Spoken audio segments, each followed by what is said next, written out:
Kisah ini bermula saat seseorang membicarakan bayangan misterius baru yang ditemukan di area Nanon. Semalam, sosok aneh ini kabarnya terlihat. Dari jam 12 siang sampai 3 sore, dia asyik menari dan memantulkan bola basket ke sana kemari dari hasil penyelidikan. Kekuatan gaibnya sangat berkaitan erat dengan suara pantulan bolanya. Sejauh ini sudah ada 13 korban yang tumbang tak berdaya, dan para petinggi menjulukinya sebagai hantu basket yang misterius. Semua murid wajib ekstra hati-hati saat malam tiba. Sementara itu, di sekolah, sang guru mematahkan kapurnya dengan kesal. Dia melempar serpihan itu sambil marah besar. Bertanya kenapa anak ini begitu berani tertidur pulas. Di saat genting begini, kapur itu melesat cepat membelah kelas dan mendarat mulus di dahi pemuda yang sedang asik tidur. Sang guru membentak menyuruhnya bangkit berdiri. Bisakah dia menjawab dengan cerdas tentang langkah yang harus diambil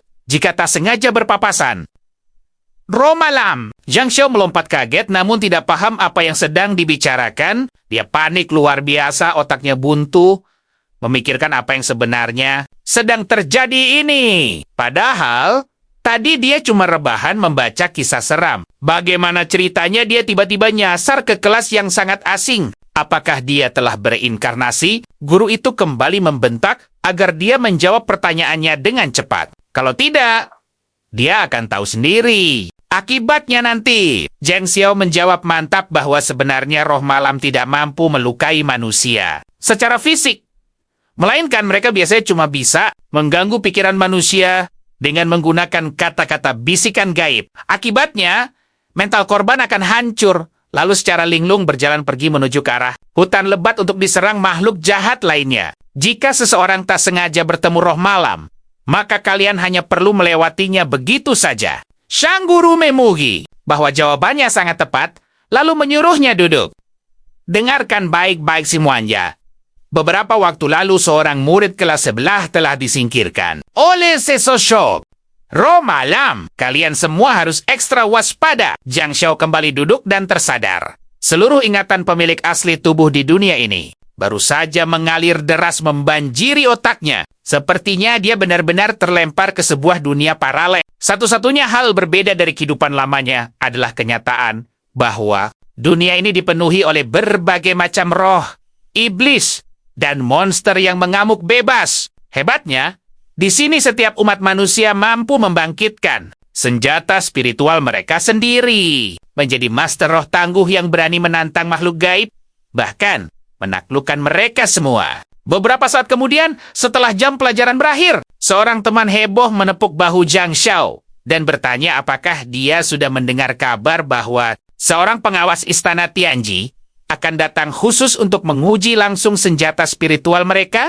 Katanya, jika dia berhasil mendapat kehormatan masuk ke dalam istana Tianji dan resmi menjadi master roh tingkat tinggi, maka jalan menuju puncak kesuksesan hidupnya akan terbuka lebar. Zhang Xiao menoleh santai dan menyuruhnya membuang jauh-jauh impian konyol itu. Bagaimana ceritanya dia mau menjadi master roh hebat untuk menantang hantu? Kalau keluar malam saja, dia masih gemetaran ketakutan. Hayalannya benar-benar terlalu tinggi. Tunggu dulu.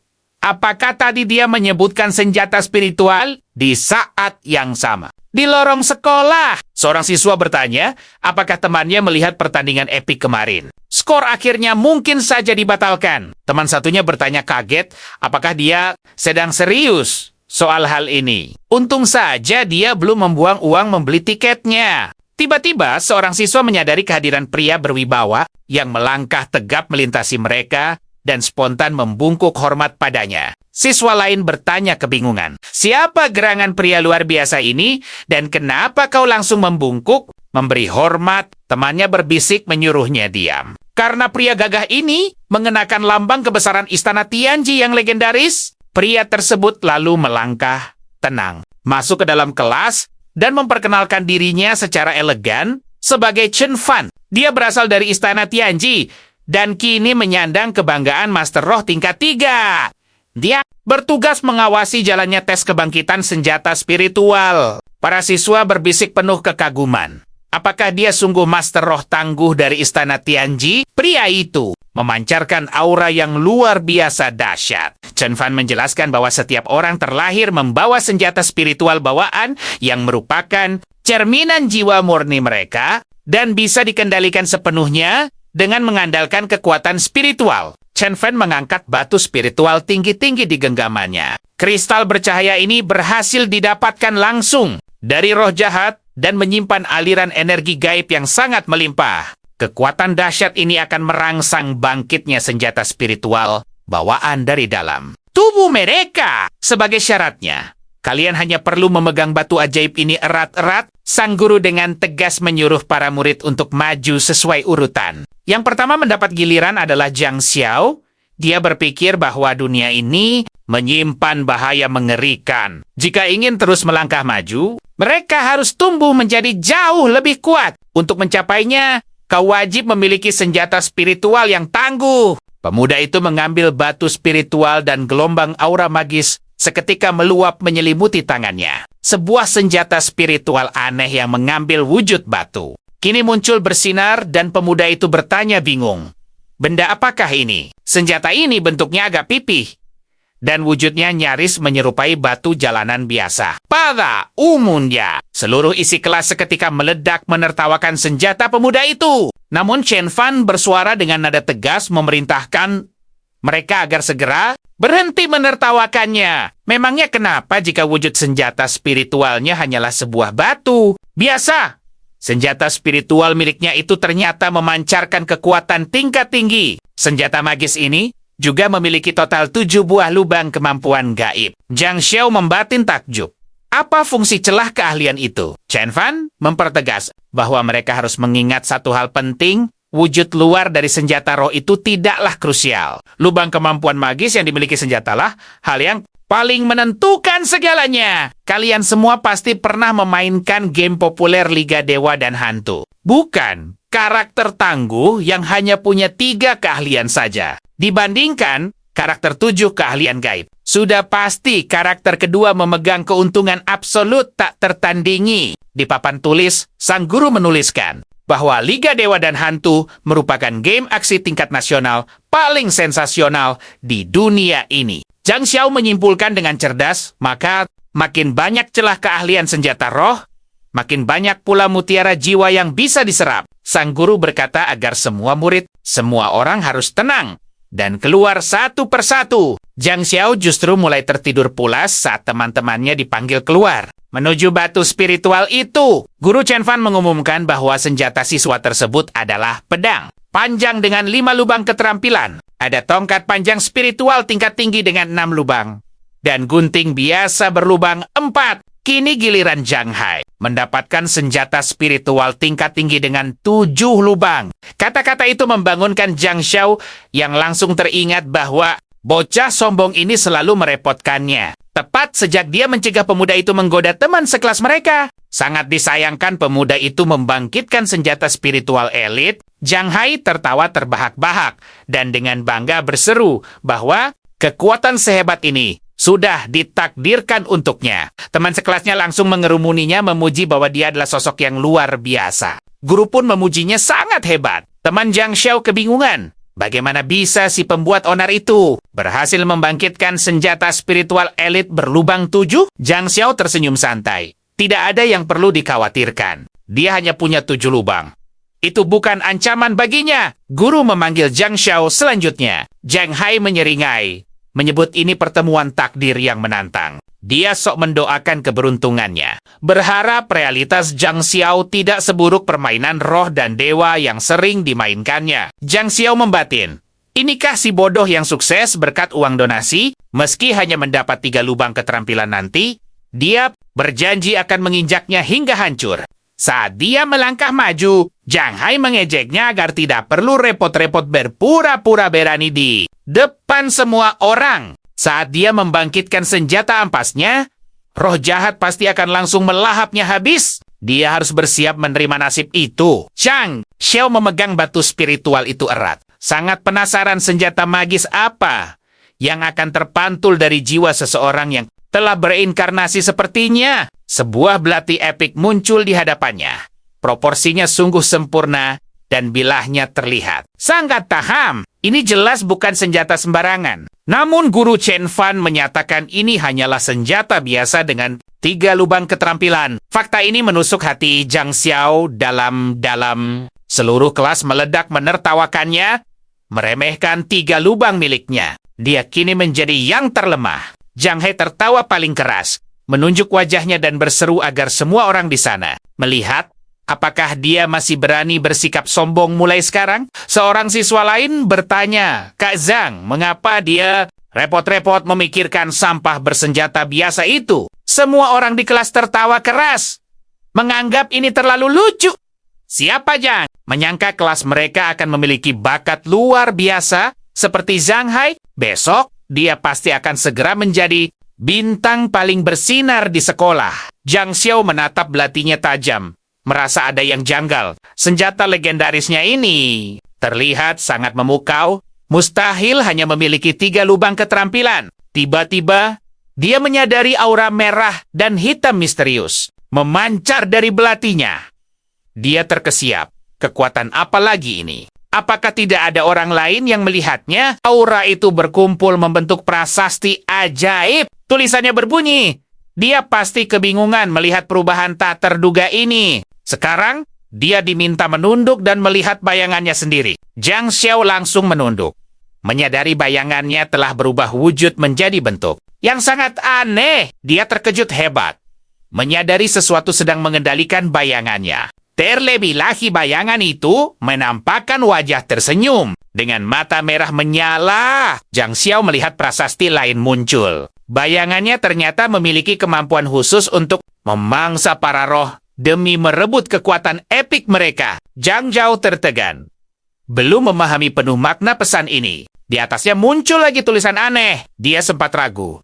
Apakah yang dilihatnya ini benar-benar nyata? Dia bertekad segera mencari bukti kebenarannya nanti. Zhang Xiao bertanya-tanya. Apakah kekuatan ini sengaja memancingnya? Mungkinkah bayangannya ini benar-benar bisa melahap roh kegelapan dan menyerap kemampuan mereka? Jika ini nyata, maka kekuatan magis musuh manapun bisa menjadi mangsa mutlaknya. Ini berarti batasan lubang keterampilan tidak akan lagi menjadi penghalang besar baginya untuk bangkit. Selama dia mampu memburu entitas kuat, dia akan pulih dengan cepat. Dia bakal makin tak terkalahkan dan menjadi penguasa roh yang absolut. Serangan, pertahanan, pergerakan, dia menginginkan segalanya. Beberapa saat kemudian di stadion, Guru Chen Fan memanggil murid-murid kelompok ketiga agar segera mendekat kepadanya. Hari ini, setiap murid telah berhasil membangkitkan potensi hebat. Senjata bawaan mereka melangkah maju menjadi master roh yang dihormati.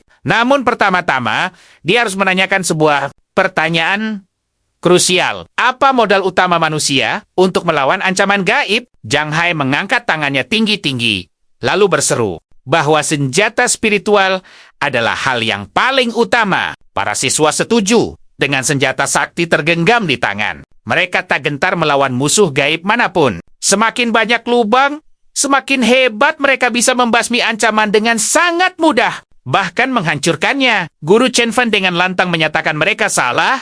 Hal terpenting adalah keberanian. Teman Zhang Xiao menyindir bahwa ada yang sok ingin jadi pusat perhatian. Sungguh terlalu egois. Kalimat ini langsung memicu amarah Zhang Hai. Guru menegaskan, kekuatan entitas gelap itu berasal dari ketiadaan wujud mereka. Rasa takut akan hal itu telah mengakar sangat dalam di lubuk terdalam kesadaran manusia selama ribuan tahun lamanya. Sang guru telah menyaksikan banyak ahli roh jenius, para master hebat dengan lebih dari 10 keahlian elit. Masa depan mereka begitu gemilang. Tapi, saat menghadapi roh pengembara, nyali mereka langsung menciut. Dan ketakutan luar biasa. Keberanian untuk bertarung seketika lenyap tak berbekas. Bisakah Master Roh semacam ini dipercaya untuk melindungi nyawa orang lain? Zhang Xiao tersenyum sinis. Benarkah ini hasil latihan bertahun-tahun dari Istana Tianji? Menghadapi anomali semacam ini, gadis manis di sebelah Zhang Xiao berbisik bosan. Lagi pula suatu saat nanti dia pasti akan menjadi Master Roh tingkat tinggi yang hebat. Chen Fon mengumumkan bahwa ujian ini bukan sekadar proses kebangkitan senjata spiritual biasa. Mereka juga harus melewati ujian praktik langsung. Jika ingin punya kekuatan melawan anomali, maka langkah pertama yang harus dilalui adalah mengumpulkan keberanian penuh untuk menatapnya. Berhadapan dengan roh sungguh sangat berbahaya, dan dia sama sekali tidak bisa menjamin keselamatan mereka di sana. Para murid seketika panik luar biasa. Apakah mereka benar-benar harus melakukan pertarungan sungguhan sekarang? Senjata mereka baru saja bangkit. Bagaimana mungkin bisa melawan makhluk gaib tanpa dibekali keahlian sihir apapun? Roh malam, roh lapar, atau roh air? Teman Zhang Xiao mulai cemas menanyakan nasib mereka. Zhang Xiao balik bertanya, kenapa? Harus takut? Ada master hebat dari Istana Tianji di sini. Dia pasti tidak akan membiarkan kita terluka parah, kan? Paling. Makhluk gaib itu hanya akan menakuti mereka. Lagi pula, jika rintangan sekecil ini saja gagal dilewati, bagaimana mungkin dia bisa menjadi penguasa roh legendaris yang menaklukkan monster kuat? Chen Fon berseru lantang. Bagi siapapun yang merasa ketakutan, dipersilakan mundur sekarang juga. Ini bukanlah aib. Dan mundur di tahap awal justru akan mencegah hal buruk terjadi. Di dunia roh yang misterius nanti, sebagian murid menolak tegas karena nyawa mereka bukan mainan. Lalu bergegas pergi menjauh. Untuk apa menantang makhluk gaib itu? Namun, ada seorang gadis pemberani yang sama sekali enggan mundur. Zhang Hai, Zhang Xiao, beserta temannya berdiri tegak tanpa rasa takut. Chen Fon bergumam takjub.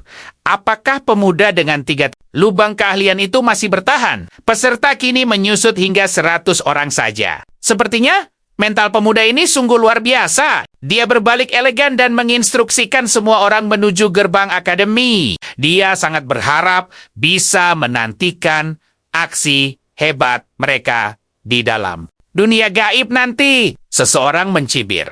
Apakah si bodoh ini benar-benar nekat mencari celaka? Temannya menyela santai. Melihat kemampuannya, dia pasti bisa melewati ujian ini dengan mulus. Sang teman heran. Kenapa dia mendadak memuhinya? Zhang He tertawa sinis. Apakah dia sudah jadi penjilat sekarang? Melihat situasi ini, seharusnya dia langsung bersujud, memohon perlindungan padanya. Sayangnya tidak ada jaminan keamanan di dunia gaib. Temannya tertawa lepas dan berkata bahwa dia salah paham. Maksudnya, pemuda aneh sepertinya pasti akan membuat para roh lari terbirit-birit ketakutan. Temannya tergelak geli dan memuji bahwa itu candaan yang sangat lucu. Zhang He mendengus kesal dan bergumam bahwa si bodoh ini pasti hancur. Mereka mengabaikannya, lalu melangkah pergi. Beberapa saat kemudian, seluruh murid yang tersisa berkumpul di pintu keluar akademi. Chen Fon menjelaskan dengan tegas bahwa mereka telah mempelajari teori makhluk gaib selama setahun penuh dan cukup memahaminya. Tujuan utama kita sekarang adalah kawasan berhantu, tempat para roh pengembara berkeliaran. Selama kalian menjaga keteguhan hati, bahkan tanpa mengandalkan kekuatan senjata spiritual pun, kalian pasti bisa keluar dari sana dengan selamat. Seorang murid bernapas lega karena hanya ada roh kelas rendah di sana. Namun, Zhang Xiao mengingatkan bahwa ada 3 tingkatan bahaya bagi para roh, yaitu putih, hijau, dan merah. Roh malam biasa masuk dalam kategori putih yang paling lemah. Sementara roh merah yang ganas bisa mengacaukan seisi kota. Bahkan roh tingkat tinggi bisa menutupi langit cerah atau meluluh lantakan sebuah kota besar. Untungnya roh pengembara tidak memiliki energi yin yang pekat. Jadi cukup mudah untuk memusnahkan mereka hanya dengan berjalan di bawah terik matahari selama beberapa hari. Chen Fon tiba-tiba berseru. Siapapun yang berhasil mengalahkan roh paling banyak sebelum ujian berakhir akan mendapatkan mutiara jiwa roh hijau. Para murid terbelalak kaget.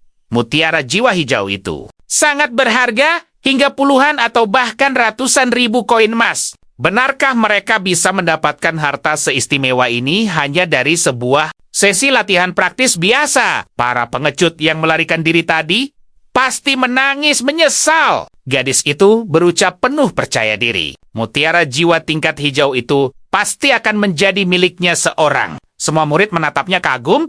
Itu adalah Bai Qimeng yang jenius dari kelompok elit pertama. Konon dia berhasil membangkitkan artefak surgawi langka dengan 9 lubang keahlian. Potensi kekuatannya sungguh tidak ada batasnya. Zhang Xiao tersenyum tipis.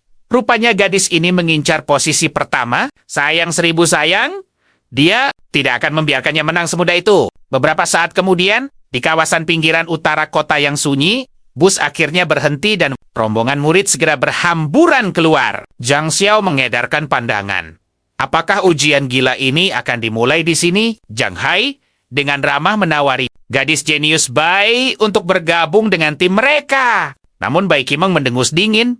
Dia tidak peduli, asal mereka tidak menghalangi jalannya. Teman, Zhang Xiao bergidik. Hutan ini hawanya sangat mencekam. Bagaimana kalau kita maju bersama saja? Zhang Xiao menolak mantap. Bertindak sendirian akan jauh lebih efektif dan leluasa baginya. Jauh di lubuk hatinya. Dia harus menjaga rahasia besar tentang keberadaan kekuatan bayangan misterius miliknya. Chen Fon memberi instruksi terakhir. Perhatikan baik-baik botol giok pelindung yang telah dibagikan. Setelah kalian berhasil menaklukkan makhluk, roh misterius akan mengalirkan mutiara gaib ke dalamnya. Mereka wajib menjaga benda berharga ini. Sekarang, mereka siap melangkah. Maju ke pegunungan! Para murid berbisik cemas. Hutan ini terasa sangat misterius dan mencekam. Akan jauh lebih baik jika mereka berjalan bersama. Salah satu dari mereka mulai gemetar hebat dan merengek ingin pulang saja. Zhang Xiao melangkah penuh tekad ke dalam hutan. Karena memilih beraksi sendiri, dia akan memimpin jalan. Chen Feng menatap tajam ke arahnya. Kagum pada keberanian hatinya yang luar biasa. Sayang sekali bakat bawaannya masih terasa sangat kurang memadai. Zhang Hei mencibir sinis.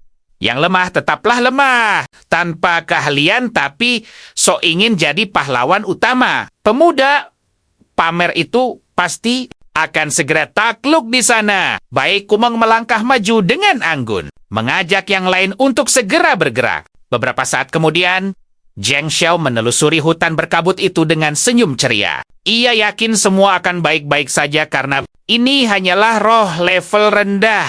Tiba-tiba, sebuah bisikan menyeramkan memanggil namanya. Dengan sigap, ia berbalik dan langsung mewujudkan senjata spiritual andalannya. Siap tempur. Secepat inikah dia berhadapan dengan musuh gaib? Sosok bayangan pria tiba-tiba muncul di belakangnya. Mencengkeram bahunya dan berbisik seram, menanyakan letak matanya yang hilang. Zhang Xiao berusaha keras menenangkan detak jantungnya sambil meyakinkan dirinya bahwa panik tidak akan menyelesaikan apapun. Ia harus tetap keren. Dengan berani, ia menyingkirkan tangan dingin itu dari bahunya. Lalu, menebasnya dengan belati tajamnya. Roh itu langsung takluk.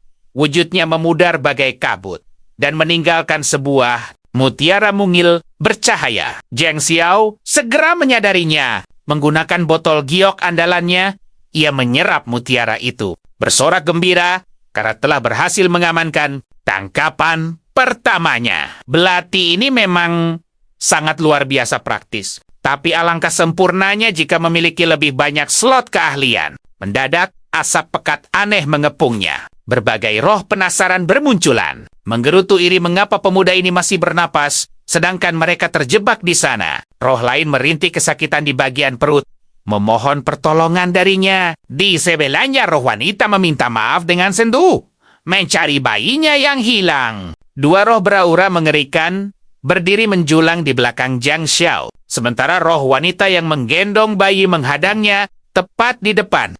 Yang Xiao berseru heran.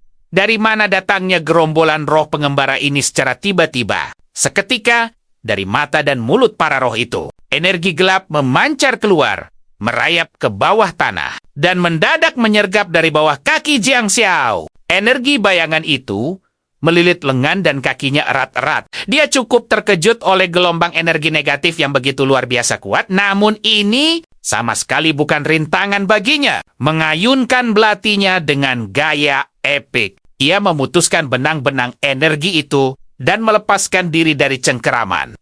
Dengan gerakan penuh pesona, ia menebas mundur para roh itu. Dengan sangat lincah, ia menaklukkan ketiga roh pengganggu tersebut dan segera menyedot energi mereka ke dalam botol gioknya. Zhang Xiao duduk bersandar di pohon, menyadari bahwa mengayunkan belati andalannya tadi menguras cukup banyak energi spiritualnya, tapi hasil epik ini sangat sepadan. Sepertinya, botol giok berharga yang baru saja ia Dapatkan kini sudah terisi hampir sepertiganya. Dia tidak tahu sebanyak apa hasil panen peserta lain, namun ia berjuang sendirian sementara. Baik Kumeng dan Zhang He bertarung sebagai tim yang solid. Jika kedua orang itu menggabungkan sumber daya mereka, dia pasti akan kesulitan untuk menyusul poin mereka. Ia benar-benar berambisi memenangkan permata jiwa tingkat hijau yang legendaris itu. Saat sedang asyik melamun, tiba-tiba bayangannya sendiri bangkit dan membentuk sebuah pesan misterius.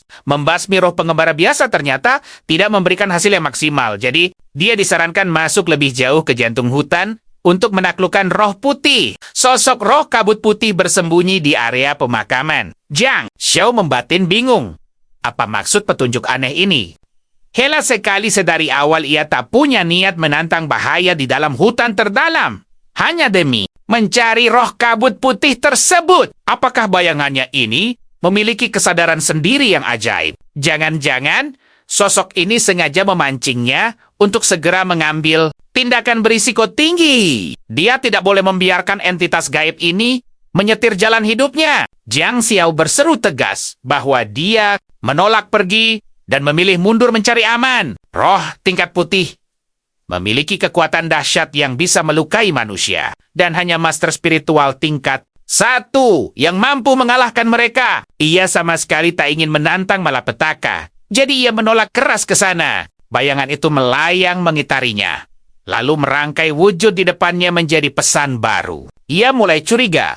Entitas ini menyimpan niat tersembunyi yang licik. Jadi dia memutuskan berputar arah melintasi jalan semula. Namun, jika mundur sekarang, dia terpaksa merelakan mutiara jiwa tingkat hijau impiannya dan gagal. Melewati uhian dari istana Tianjin, Zhang Xiao mendengus geli. Entah mengapa ia merasa seperti sedang berdebat konyol dengan bayangannya sendiri. Kalau begitu, tunjukkan padanya cara paling epik menaklukkan roh kabut putih tersebut. Jika mundur sekarang, risiko terburuknya hanyalah dia kehilangan mutiara jiwa tingkat hijaunya. Tapi jika ia nekat menurutinya, dirinya bisa saja musnah tak tersisa. Sang bayangan kembali bergerak lincah, membentuk sebuah pesan yang mengatakan bahwa entitas ini sedang bersusah payah menampakkan wujudnya demi menaklukkan si roh kabut putih. Pemuda itu sangat membutuhkan kekuatan bayangan ajaib miliknya. Seketika, bayangan itu berkumpul pekat dan menjelma menjadi siluet seorang pria gagah. Zhang Xiao ternganga tak percaya. Bertanya-tanya di dalam hati, apakah ada jiwa orang lain yang bersemayam dalam bayangannya? Entitas bayangan itu menyuruhnya bersiap melangkah ke utara, memburu sosok roh kabut putih misterius di area pemakaman. Zhang Xiao berseru saat sosok itu menghilang. Inikah seluruh petunjuknya? Bagaimanapun juga, fenomena gaib ini benar-benar terlalu aneh. Dia bertekad kuat harus segera mengungkap asal-usul kemunculan bayangan misterius ini saat ia berhasil meninggalkan tempat ini. Berbekal petunjuk rahasia itu, permata jiwa air mata hijau pasti segera jadi miliknya usai menjelajahi pemakaman hutan misterius ini. Zhang Xiao bergumam pelan. Jadi inikah pemakaman kuno yang dimaksud sang bayangan? Hawa dingin yang aneh tiba-tiba merayap di sekitarnya. Dia harus ekstra waspada. Kabut putih pekat mendadak turun menyelimuti.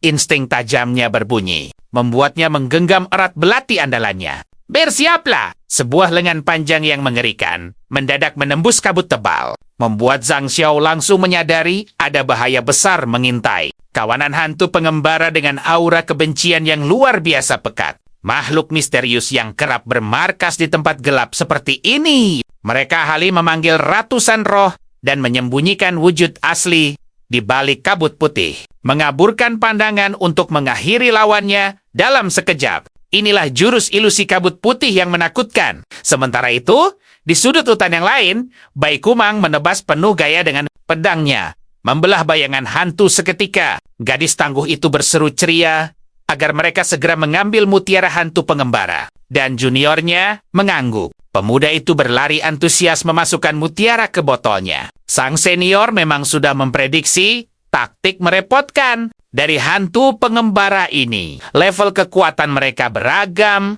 dan yang satu ini menyemburkan kabut tebal saat tumbang. Satu-satunya hal yang menyebalkan hanyalah dia membuang terlalu banyak energi spiritual. Juniornya dengan ceria memuji sang senior, mengatakan bahwa gadis hebat itu adalah murid paling berbakat di akademi. Hantu pengembara ini pasti level putih kan? Namun, Bai Kumang melarangnya berlebihan dan dengan tegas bertanya sisa waktu sebelum senja tiba. Pemuda itu mengecek jam tangannya dengan semangat, lalu melapor pada senior Bai bahwa mereka masih punya 2 jam. Gadis itu bersandar santai di pohon, memutuskan untuk istirahat sejenak, dan akan lanjut beraksi setelah tenaga pulih. Juniornya berseru girang, botol giok mereka sudah hampir penuh, haruskah mereka tancap gas terus? Bai menjawab mantap.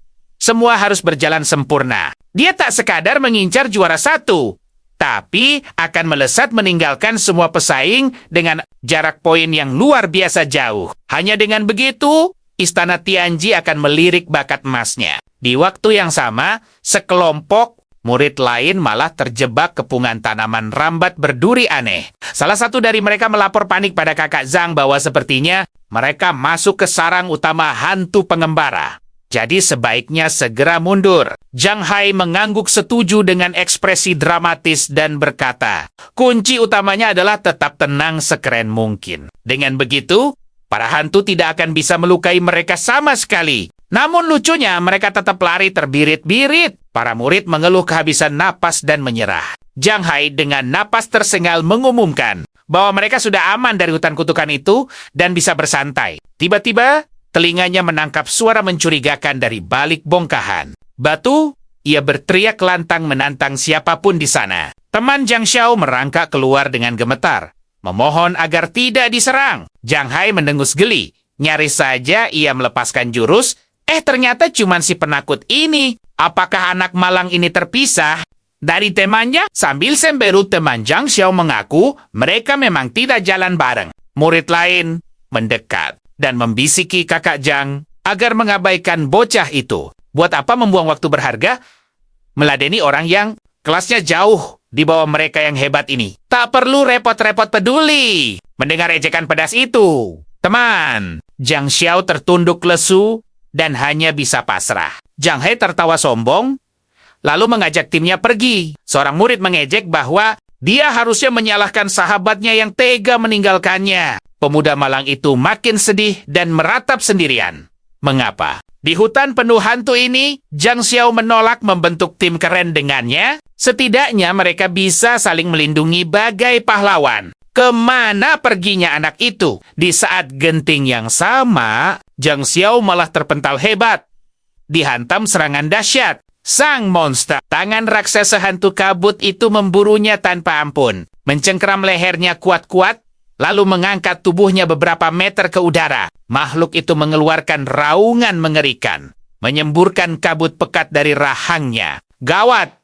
Zhang Xiao sadar hantu ini tidak cuma menyuntikkan energi yin yang membekukan, tapi juga rakus menyedot seluruh energi kehidupannya. Hantu raksasa itu menyeringai lebar, menganggap mangsanya sangat lezat, dan ingin melahap lebih banyak aura jiwanya. Dengan tekad membara, Zhang Xiao menggertakkan gigi, menahan amarah dia sama sekali. Menolak gugur di tempat mengerikan ini. Keajaiban terjadi, bayangannya mendadak hidup, melesat membentuk cengkeraman tangan raksasa. Lalu dengan luar biasa, menjerat kaki monster itu. Serangan kejutan ini membuat si hantu panik, dan saat menoleh, ia melihat wujud bayangan aneh yang terus bermutasi. Peluang emas! Zhang Xiao berhasil melepaskan diri dari cengkeraman maut itu. Terkesiap takjub melihat apakah bayangan misteriusnya yang menaklukkan monster kabut itu. Ia mendarat mulus di tanah, dan matanya membelalak melihat sang bayangan perlahan menelan hantu kabut itu bulat-bulat. Makhluk itu memberontak berubah menjadi asap, tapi si bayangan menguncinya tanpa ampun. Shang Xiao taghub. Benarkah bayangannya sekuat ini melawan hantu level putih? Ia segera melompat sigap, menyadari bahwa monster curang ini bersiap kabur sebagai gumpalan asap. Tidak! Dia pantang membiarkan musuhnya lolos. Hantu itu telah berubah menjadi awan kabut raksasa yang bersiap terbang tinggi. Namun, Zhang Xiao dengan gagah melesat mengejarnya. menghujamkan belatinya dengan kekuatan penuh. Serangan pamungkas ini membuat sang monster hancur berkeping-keping. Dan bayangan sakti itu kembali meresap ke tubuhnya, berpijak kokoh di tanah. Ia bergumam canda bahwa bayangannya sendiri mulai membuatnya merinding keren. Ya, walau tanpa kemampuannya, dia takkan selamat. Ia lalu berbalik cepat, dan pemandangan di hadapannya sungguh mengguncang jiwanya. Bayangan itu menghilang tanpa jejak. Lalu di mana mutiara berharga yang dia cari sedari tadi? Zhang Xiao langsung sadar. Ini pasti ulah bayangan usil itu. Dia pun menendangnya dengan gemas. Hei, kembalikan mutiaraku! Serunya kesal sambil menggerutu. Kau sudah melahap hidangan daging utamanya. Setidaknya sisakan sedikit kuah lezatnya untukku. Tiba-tiba, bayangan misterius itu merayap dan membentuk ukiran aneh di tangan kanannya. Mata pemuda itu langsung terbelalak tak percaya. Dia segera menyibakkan lengan bajunya dengan panik dan kebingungan. Apa yang sebenarnya terjadi pada aku? Gumamnya. Melihat tangannya memancarkan aura. Kabut tebal tiba-tiba mengepul dari telapak tangannya. Zhang Xiao tersenyum cerah. Menyadari sebuah keajaiban yang luar biasa. Bukan hanya lolos dari bahaya dengan selamat, kini dia bahkan bisa mengendalikan kabut. Kekuatan entitas putih mistis itu telah menjadi miliknya. Padahal, seorang penguasa roh pada umumnya selalu membutuhkan mutiara jiwa yang tertanam di senjata untuk bisa meminjam kekuatan elemen mistis. Tapi lihatlah keajaiban ini. Pemuda ini bisa mengerahkan kekuatan itu secara langsung, tanpa bantuan senjata roh sama sekali. Apalagi tanpa bantuan permata jiwa apapun. Ini pasti berkah rahasia dari sang bayangan. Untungnya, wujud tangannya bisa kembali normal lagi. Begitu jurus kemampuannya dinonaktifkan sepenuhnya. Namun, perubahan wujud lengannya saat mengeluarkan jurus itu memang terlihat sedikit mengintimidasi lawan. Jadi, mengenakan baju berlengan panjang adalah pilihan taktis terbaiknya. Dengan ini, auranya akan tersembunyi rapat dan pergerakannya menjadi tak tertebak. Kemampuan baru ini benar-benar pasangan sempurna untuk senjata rohnya. Terbalut kabut tebal misterius, dia tampak seperti penakluk bayangan yang terlahir alami. Sambil tersenyum cerah penuh percaya diri, dia berbisik. Sekarang, giliranku yang mulai berburu. Tak lama kemudian, dia menemukan sekumpulan target baru. Zhang Xiao melepaskan gelombang kabut tebal yang membutakan lawan, melompat ke dalam pusaran asap. Satu serangan kilatnya langsung menaklukkan mereka semua. Puluhan target lenyap seketika dalam sekejap mata. Dengan sisa waktu ujian 1 jam lagi, dia mengakui kehebatan jurus kabut putih ini. Efisiensi penaklukannya benar-benar meningkat secara drastis. Botol gioknya kini sudah hampir penuh sesak. Dia pun penasaran dengan permata hijau rahasia itu. Kekuatan spesial apa yang akan diberikan permata hijau tersebut? Sambil menyelusup lebih dalam ke hutan, dia bertekad memborong semuanya sebelum fajar. Melanjutkan misinya di tengah pepohonan rindang. Bayangan mistisnya mulai berubah mengambil wujud baru. Semangat yang membara membuat suasana hatinya sangat luar biasa. Dia sangat menantikan momen puncak kebangkitan. Kekuatannya menjadi lebih hebat. Waktu pun terus berlalu. Hingga jam 8 pagi, akhirnya menyapa indah. Sinar mentari pagi mulai menerangi hutan ujian. Para murid yang berhasil bertahan, kini mulai berkumpul bersama di titik kumpul dengan lega. Fajar keselamatan akhirnya tiba. Seru mereka dengan penuh haru. Sahabat Zhang Xiao pun menghela napas panjang. Merasa sangat bersyukur melihat cahaya pagi. Dia sempat berpikir akan terkubur selamanya di hutan angker itu. Di sudut yang lain, seorang murid cemas saling memastikan keadaan temannya. Syukurlah Fajar akhirnya telah menyingsing, ucap seorang gadis lega. Sedikit lagi saja, aku pasti sudah tertangkap oleh bayangan gelap yang mengerikan itu. Namun, pemuda sombong itu hanya mendecih remeh menatap sekitarnya. Dia merasa terlahir sebagai penguasa roh sejati. Yang lain hanyalah tumpukan kerikil jalanan. Zhang Xiao belum juga menampakkan batang hidungnya. Dia sangat berharap saingannya itu takkan pernah kembali. Lalu, dia berjalan angkuh menghadap sang guru. Ini adalah esensi jiwa liar yang berhasil kami kumpulkan, ucapnya mencari muka. Dengan senyum bangga dan sopan, dia meminta guru segera memeriksanya. Guru Chen Fan menatap teliti botol itu sambil mengangguk puas. Kerja bagus! Botolmu terisi 80%. Pujian itu membuatnya serasa terbang tinggi. Sang guru mendoakan kelanjutan kesuksesan masa depannya. Zhang Hai menunduk hormat penuh kemenangan. Tiba-tiba, perhatian semua murid langsung teralihkan ke satu arah. Bikime sang gadis jenius akhirnya telah tiba di sana. Langkahnya begitu elegan dan menyorotkan rasa percaya diri. Darah murni penguasa roh mengalir deras. Tatapan iri seketika langsung mengelilinginya dari segala penjuru. Teman sekelas yang satu ini adalah legenda. Sang jenius dengan 9 celah kemampuan sempurna. Keluar dari hutan di saat-saat terakhir. Dia pasti sangat bertekad mengincar permata jiwa hijau itu. Bikime menyodorkan botolnya dengan tatapan tajam dan anggun. Ini botol Gyoku, guru yang mulia.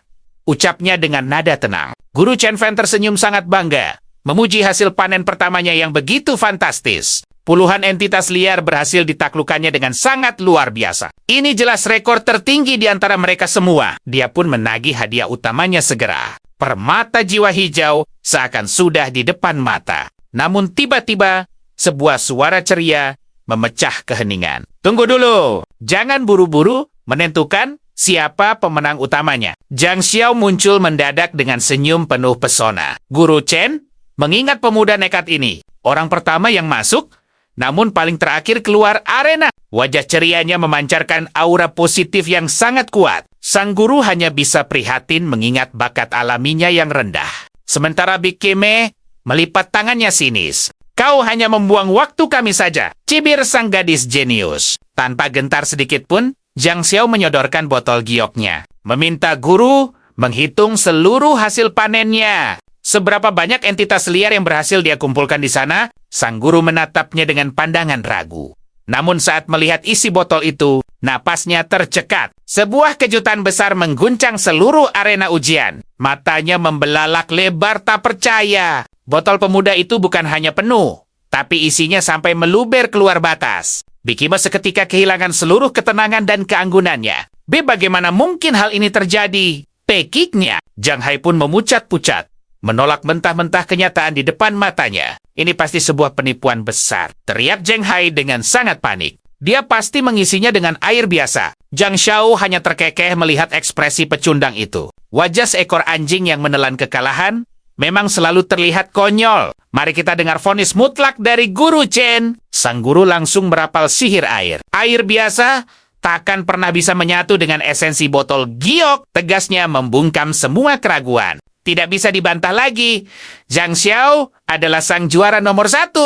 Janji mutlak adalah sebuah janji yang harus ditepati. Penghargaan peringkat pertama ini resmi miliknya. Dan permata jiwa berharga itu pun jatuh ke tangannya dengan gemilang. Mereka tak terima pemuda yang selalu tenang dan rendah hati itu. Bagaimana dia bisa melakukan keajaiban ini? Tak ada yang menyangka. Dia benar-benar menyabet penghargaan itu. Bai Qimeng mengingat wajahnya, tapi Zhang Xiao malah kebingungan. Kakak ini siapa ya? Pertanyaan polos itu sukses membuat sang senior jengkel setengah mati. Sementara itu, Chen Fan mulai curiga. Mungkinkah ada kesalahan saat pengujian batu spiritual? Prestasi gila ini belum pernah terjadi di seluruh Tiongkok Selatan. Apa benar dia hanya punya 3 lubang di senjata spiritualnya? Chen Fan tersenyum bangga. Meraih posisi pertama hari ini bukanlah kebetulan semata.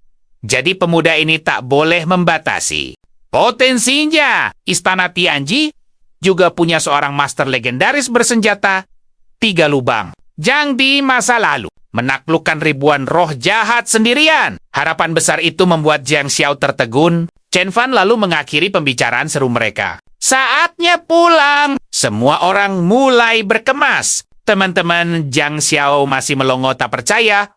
Wah, bagaimana caramu melakukan aksi sekeren tadi? Dengan senyum misterius, Zhang Xiao menjawab bahwa dia tak bisa menjelaskannya secara detail. Tapi intinya, semua kembali pada usaha mereka sendiri. Gao langsung meledeknya. Hanya sedang hoki. Di kejauhan, Chen Fan mematung, bertanya-tanya, apakah bocah ini master kuat yang menyamar dengan 3 lubang keahlian? Peluang itu 1:1.000.000. Sungguh luar biasa.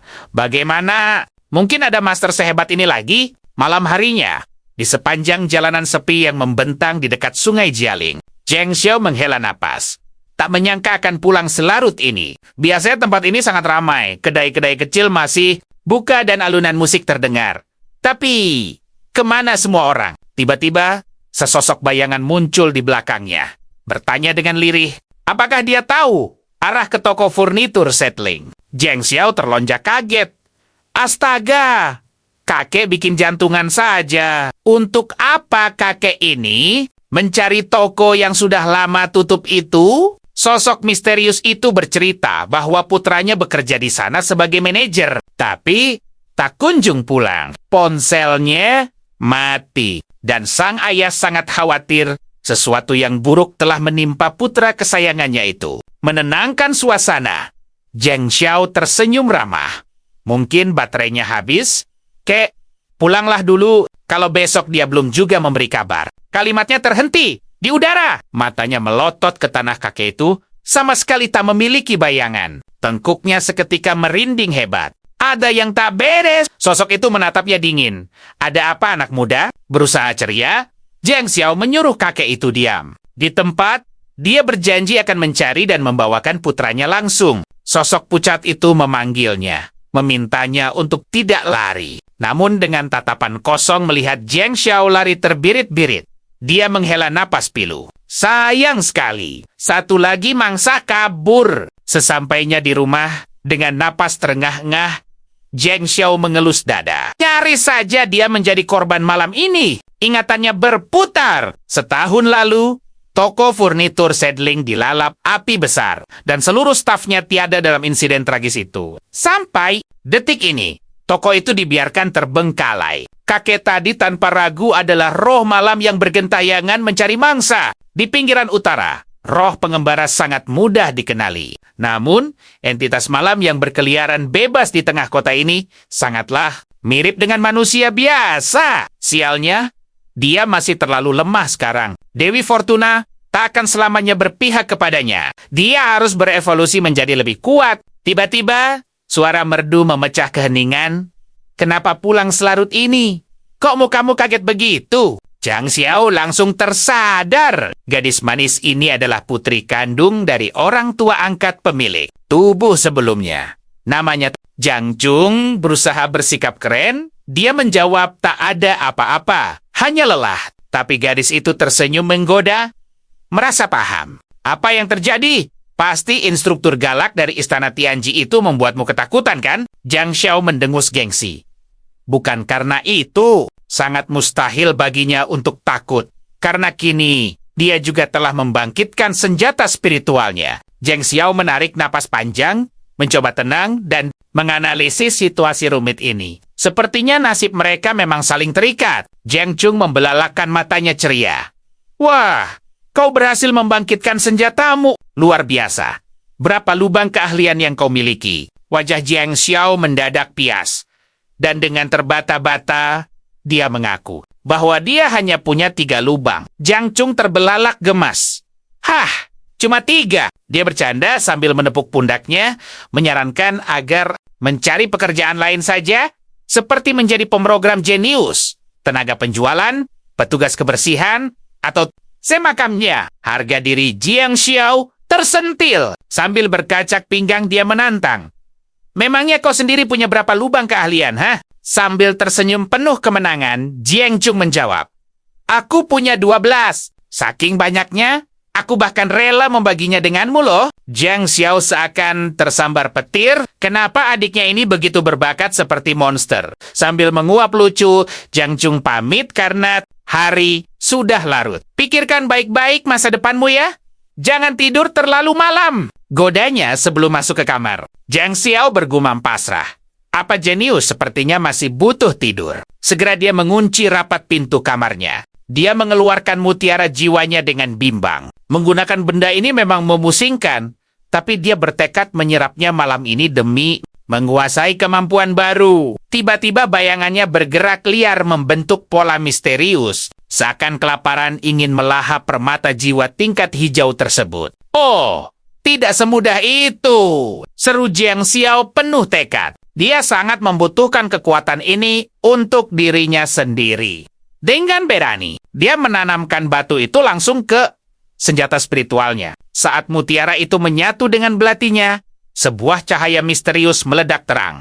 Dia tiba-tiba berpindah ke dimensi misterius, di mana seberkas cahaya ajaib bersinar sangat terang. Zhang Xiao menatap belatinya takjub. Saat suara sistem misterius mengumumkan, dia berhasil mendapatkan mutiara jiwa tingkat hijau. Keterampilan kilat cahaya hijau menyerap sepertiga energi spiritual miliknya. Dengan batas waktu, kekuatan hebat ini bertahan selama 1 menit. Zhang Xiao tersenyum, menyadari kilat hijau ini adalah jurus luar biasa untuk memberikan serangan. Telak pada monster roh tingkat putih. Dia tersentak melihat mutiara hijau ajaib di ruang itu memunculkan 3 rongga misterius baru. Dia terkesiap. Mungkinkah cabang evolusi mutiara jiwa yang luas telah terbuka dalam senjata spiritualnya? Keterampilan efek mutiara jiwa perunggu memberi tambahan 40 kekuatan dan 30% jarak. Lalu, mutiara jiwa hitam menembakkan segel pada musuh,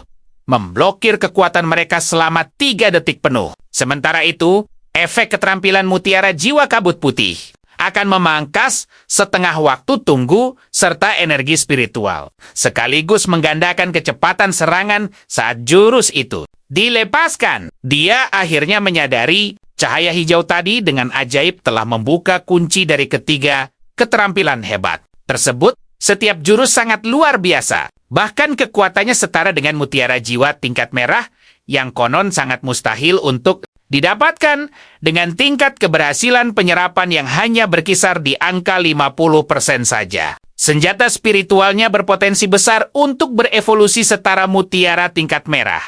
Hanya dengan menyerap 1 buah mutiara jiwa hijau, selama ada cukup permata jiwa, setiap keterampilan akan terus berkembang, menciptakan pohon jurus sakti yang sungguh tiada tandingannya. Jika perkembangannya benar-benar sehebat ini, suatu hari nanti, kekuatan 1 kilatan cahaya hijau ini pasti mampu membelah langit. Keesokan harinya, suasana ceria kembali menyelimuti ruang kelas di sekolah. Bai Cimang melangkah anggun ke kelas mencari Zhang Xiao. Para siswa seketika heboh melihat gadis cantik dari kelas elit. Kelompok pertama itu datang. Apakah mereka sedang bermimpi? Gadis paling populer di sekolah ini datang mencari Zhang Xiao. Bai Kemang langsung menawar mutiara hijaunya seharga 30.000 koin. Zhang Xiao tersenyum.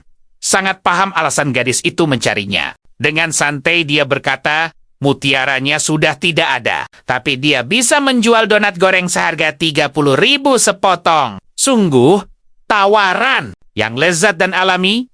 Apakah dia berminat? Gadis itu terdiam kebingungan. Sambil bercanda, Zhang Xiao berkata jika dia tidak mau membelinya, maka dia akan memakannya sendiri. Bai Cimang mendengus sebal, menyuruhnya berhenti berpura-pura bodoh karena dia tahu apa yang diinginkannya. Tiba-tiba Zhang Hai menaikkan kaki ke meja dengan angkuh. Dia mengejek bahwa mutiara apapun tidak akan menolong anak biasa. Dan harusnya dia bersyukur bisa berbisnis dengan siswi elit. Zhang Xiao hanya tertawa renyah dan balik bertanya, apa urusannya? Dia ikut campur? Zhang Hai seharusnya belajar sopan santun dulu. Jika pemuda sombong itu hanya ingin mencari perhatian dari sang gadis, maka belikan saja permata jiwa yang baru. Wajah Zhang Hai memerah karena kesal. Lalu membentaknya, apakah karena menemukan mutiara hijau dia jadi begitu sombong? Akademi Istana Tianji tidak akan pernah melirik orang berongga 3. Sepertinya tidak peduli seberapa pintar dia bertingkah. Berbicara dengannya sungguh membuang waktu. Dengan tenang, Zhang Xiao membalas bahwa gadis pujaan hati pemuda itu saja belum berkomentar apa-apa. Jadi jangan terlalu berlebihan. Apalagi mutiara jiwa itu sudah lama dia serap. Jadi lebih baik gadis itu melupakannya saja. Zhang Hai menggeram emosi dan sangat kesal. Melihat pertengkaran itu, Bai Cimeng segera menengahi dengan tenang, mengingatkan jalan mereka masih sangat panjang. Jadi dia jangan terlalu percaya diri. Gadis itu pergi, dan Zhang Xiao tersenyum melambaikan tangan. Membuka ponselnya, dia bergumam lucu. Apakah gadis elit itu benar-benar ingin menawar barang seharga 50.000 menjadi 30.000? Apa Bai Cimeng sedang bercanda atau berniat menindasnya? Tiba-tiba guru melangkah masuk ke dalam kelas, menyuruh semua siswa untuk duduk tenang. Hasil penerimaan calon siswa Akademi Istana Tianji akhirnya sudah tiba. Dan kini saatnya membacakan daftar nama yang lolos. Para siswa mulai berbisik penuh harap. Mungkinkah ada keajaiban bagi seseorang dari kelas biasa mereka? Zhang terpilih. Zhang Hai tertawa meremehkan. Menyebut ini saatnya Zhang Xiao dipermalukan. Namun Zhang Xiao tersenyum mantap. Membalas bahwa masih belum. Pasti siapa yang akan tersipu malu. Guru berdehem pelan, lalu mengumumkan deretan nama hebat Chunon. Zhao Jing, Li Ran, Ran. Zhang Xiao tersenyum paham. Akademi Istana Tianji sangat menghargai keberanian baja. Tidak peduli seberapa tinggi atau rendah kualifikasi mereka, karena mereka semua berani menghadapi monster roh di pinggiran utara. Sang guru melanjutkan bahwa nama siswa terakhir adalah Zhang Hai. Pemuda itu bersorak sombong dan mengolok Zhang Xiao yang gagal. Namun, guru tiba-tiba menyadari ada nama yang terlewat. Secara mengejutkan, ada jalur penerimaan spesial khusus untuk Zhang Xiao. Jantung pemuda itu berdegup. Jalur spesial? Apakah? Ini karena hasil ujiannya yang terlalu spektakuler. Seluruh kelas seketika meledak dalam kehebohan. Yakin, ini pasti sebuah kesalahan. Bahkan jenius seperti Bai Jimang saja tidak mendapat status itu. Jalur khusus Akademi Istana Tianji memberikan akses sumber daya legendaris tanpa batas. Biasanya, hanya Master Roh Super berbakat dengan kualifikasi dewa yang terpilih. Lalu bagaimana mungkin Zhang Xiao ada di daftar itu? Meledak dalam amarah, dia menggebrak meja. Ini sungguh mustahil. Orang spesial di sini tak sampai 5. Bagaimana pecundang berlubang 3 bisa lolos? Sang guru menatapnya tajam. Bertanya apakah dia berani meragukan keputusan agung Istana Tianji. Zhang Hai seketika pucat. Berdalih, bukan itu maksudnya. Guru lalu mengumumkan bahwa kelima murid terpilih diizinkan pulang untuk berkemas. Siang ini juga, sang master spiritual akan menjemput mereka. Shang Xiao yang bersiap pergi sengaja mengejek rahang Zhang Hai yang tampak menganga tak percaya. Kau bisa merenung di sini. Aku pergi dulu, ucapnya ceria. Ejekan telak ini membuat amarah Zhang Hai semakin mendidih. Sambil tersenyum jahil, Zhang Xiao menyuruhnya tenang. Masih banyak kesempatan bagimu untuk mempermalukan diri sendiri nanti. Sampai jumpa di Istana Tianji. Murid lain berbisik takjub. Apakah dia selalu sekeren ini? Jika Istana Tianji memilihnya, dia pasti bukan orang biasa. Tak lama kemudian, Zhang Xiao menemui adiknya untuk mengucapkan selamat tinggal. Kalau kau rindu, panggil saja lewat video. Kan tanya. Tiba-tiba, sebuah rok melayang tepat ke wajahnya. Dengan bingung, dia bertanya, "Apa-apaan ini? Aku bukan mau keluar negeri. Tak perlu tas sebesar ini." Jongjong mendengus geli. Jangan kegeeran. Itu bukan barangmu. Apa menurutmu dengan bakat pas-pasan aku bisa begitu saja masuk? Istana Tianji? Zhang Xiao baru mau membalas. Tapi adiknya langsung memotong dan dengan bangga memamerkan lencana berkilau miliknya. Aku juga murid spesial sekarang. Serunja. Zhang Xiao terbelalak takjub. Bertanya, bagaimana adiknya bisa sehebat itu? Sambil tersenyum misterius, Jongjong mengaku dia memang berbakat. Tapi sejujurnya, ini pasti berkat reputasi luar biasa orang tua mereka. Pagi ini, Master Spiritual Chen Fan dari Istana Tianji mengungkap rahasia besar. Orang tua mereka adalah pahlawan grup Fajar yang menyerahkan segalanya demi melindungi puluhan juta orang saat menyegel roh raksasa. Zhang Xiao akhirnya paham, ternyata inilah warisan cahaya dari orang tuanya. Omong-omong, apa sebenarnya organisasi master spiritual yang sering dibicarakan itu? Jongjong tersenyum. Itu adalah perkumpulan para ahli terkuat. Bayangkan saja, seperti di dalam permainan, setiap raja spiritual punya keahlian dan jalur kekuatan unik. Masing-masing memegang peran khusus. Layaknya karakter permainan. Jika disatukan, mereka menciptakan efek kimia yang sungguh luar biasa. Organisasi Raja Spiritual adalah tim elit dengan bakat tanpa batas. Zhang Xiao mengangguk paham. Lalu, apa keahlian utamamu? Tanyanya antusias. Jongjong dengan percaya diri menyebut dirinya sebagai master jarak jauh. Kedepannya, jalannya akan fokus ke arah sana. Mendengar itu, Zhang Xiao bertekad mencari tim andal untuk masa depan. Sayangnya, adiknya menggoda dengan 3 lubang keahlianmu. Mana ada tim yang mau menerimamu? Zhang Xiao tersenyum penuh misteri. Mungkin mereka meremehkan 3 lubang keahliannya, tapi berkat kekuatan rahasianya, dia sendirian setara dengan 1 pasukan penuh. Tak lama setelahnya, terdengar seruan bahwa bus khusus murid berbakat telah tiba. Para pemuda itu bersorak kegirangan. Tak sabar ingin segera menginjakkan kaki di Istana Tianji. Rasa antusias semalaman membuat mereka kurang tidur. Jadi bus ini tempat yang pas untuk istirahat. Pandangan para pria tertuju pada Jungjung yang menawan. Apakah gadis cantik ini juga menuju Istana Tianji? Bisik mereka iri. Dengan sigap, Zhang Xiao menarik adiknya. Hei, apa yang kalian bicarakan? Adikku ini genius dengan 12 lubang. Dia berada di level yang berbeda. Jungjung mencubit kakaknya. Sedang apa kau? Aku sudah menunggumu dari tadi. Zhang Xiao terkekeh santai. Berdalih hanya menyapa kenalan. Pria berkacamata lalu menginstruksikan, jika barang bawaan sudah siap, segera naik. Kita akan berangkat. Dalam 10 menit, setengah jam berlalu di dalam bus. Zhang Xiao melamun karena tujuan mereka dirahasiakan. Perjalanan panjang yang misterius ini mulai terasa membosankan, hingga tiba-tiba seorang gadis manis menyapa dari kursi belakang. Siapa namamu? Tanyanya ceria. Zhang Xiao terpukau oleh pesonanya yang memikat. Dengan senyum hangat, dia memperkenalkan diri sebagai Zhang Xiao. Hatinya berbunga bisa mengenalnya. Gadis bernama Xu Xuan itu mengajak mengobrol agar tak bosan. Dia bercerita bahwa orang tuanya adalah anggota grup Satria Biru legendaris. Mata Zhang Xiao berbinar. Aku sangat mengagumi ayahmu. Maukah kau berbagi kisah hebat tentangnya? Tiba-tiba adiknya, Jungjung, menantangnya. Kalau benar tahu, coba sebutkan keahliannya. Zhang Xiao menegur adiknya agar bersikap sopan. Dia lalu tersenyum manis, menjelaskan bahwa ayahnya sendirilah yang sering memuji kekuatan epik ayah Xu Xuan dalam surat-suratnya. Kebesaran Satria Biru sangat melegenda. Xu Xuan tersenyum bangga, tak menyangka ayahnya begitu dihormati. Zhang Xiao menatap ke depan,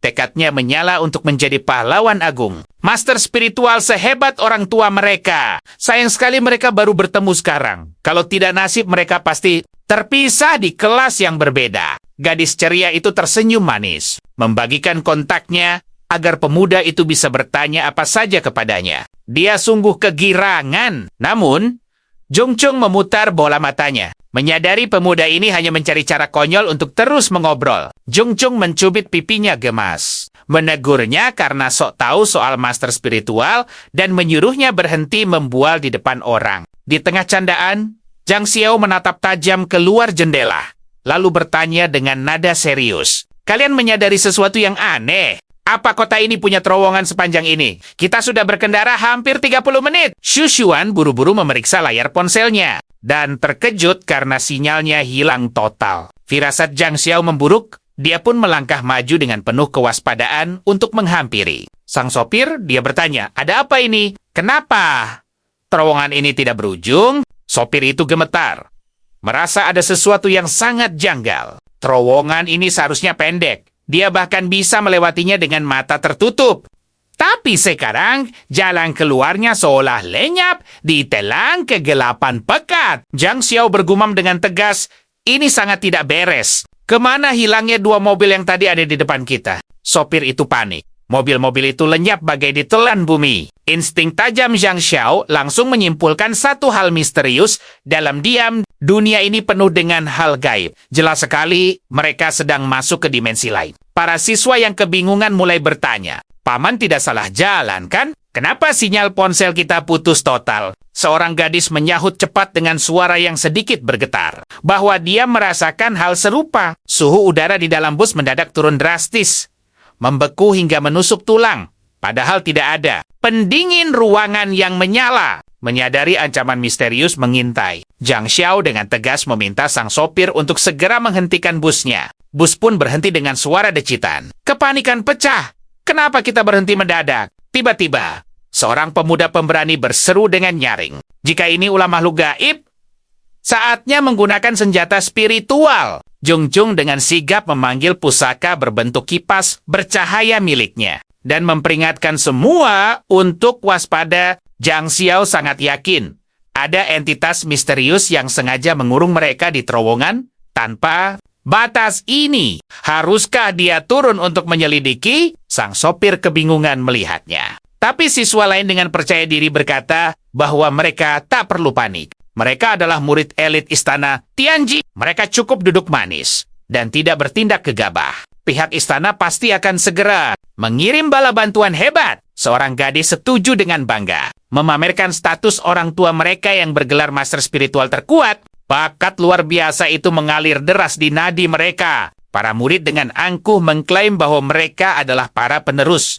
penguasa roh generasi baru. Istana Tianji tidak akan membiarkan mereka celaka. Merasa di atas angin, mereka sepakat penuh untuk menunggu dengan aman di dalam bus. Namun, tanpa ada yang menyadari, bayangan hitam di bawah kaki Zhang Xiao kembali bergejolak. Bayangan itu membentuk sebuah pesan rahasia, mengisyaratkan terowongan gelap ini menyimpan misteri menakutkan. Pada detik yang menebarkan ini, dia pun mengambil langkah berani untuk turun dari bus. Pikirannya berkecamuk. Tentu saja, orang tua para siswa elit itu adalah pahlawan yang telah banyak berjasa bagi kemajuan manusia. Istana Tianji mustahil diam saja jika calon penerus mereka tertimpa masalah besar. Tapi peringatan bayangan ini tidak mungkin muncul tanpa alasan. Pasti ada jebakan misterius yang perlahan mengancam mereka dari luar sana. Dia meminta sopir untuk membuka pintu. Siswa lain terkejut, menyuruhnya agar tidak melakukan hal konyol. Apa dia tidak sadar? Hal misterius apa yang mengintai di luar sana? Dengan wajah polos, Zhang Xiao beralasan ingin ke toilet. Dia menoleh, mengajak saudarinya. Jung Jung memicingkan matanya penuh rasa curiga. Sangat mengenal sifat pemuda itu. Dia yakin Zhang Xiao pasti telah menemukan petunjuk. Mengikuti permainan dengan sempurna, gadis ceria itu beralasan bahwa dia juga harus ke toilet. Jadi mereka akan turun bersama. Para siswa mencemooh tindakan konyol mereka. Turun di saat genting seperti ini sungguh mengundang bahaya besar. Jika mereka nekat, maka jangan seret yang lain. Keduanya pun melangkah keluar dengan santai. Seorang siswa di dalam bus mencibir bahwa mereka pasti tamat. Tapi baguslah, biarkan mereka berdua memancing si entitas pergi. Menjauh dari bus dan masuk ke dalam kegelapan pekat, Jung Jung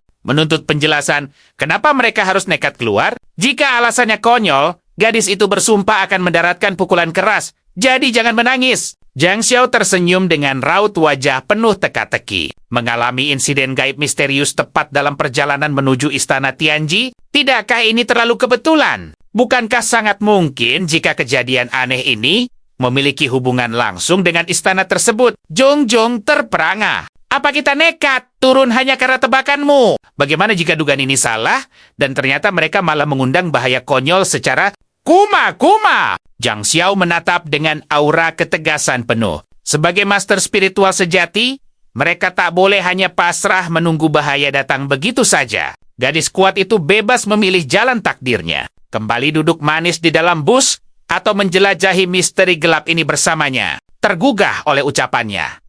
Jung Jung tersenyum dan setuju. Lagi pula, jika pemuda ini celaka sendirian, tidak akan ada yang repot mengurusnya nanti. Lantas, apa rencana mereka selanjutnya? Gelapnya tempat ini menyelimuti pandangan mata. Zhang Xiao membisikkan firasat misteriusnya ke udara. Sangat mungkin ada pengawas rahasia dari pihak istana yang sedang menguji mereka. Tiba-tiba, mata Langnya menangkap pergerakan aneh yang melayang ke arah mereka. Dia menangkapnya dengan sigap. Jung Jung mendekat dan bertanya keheranan.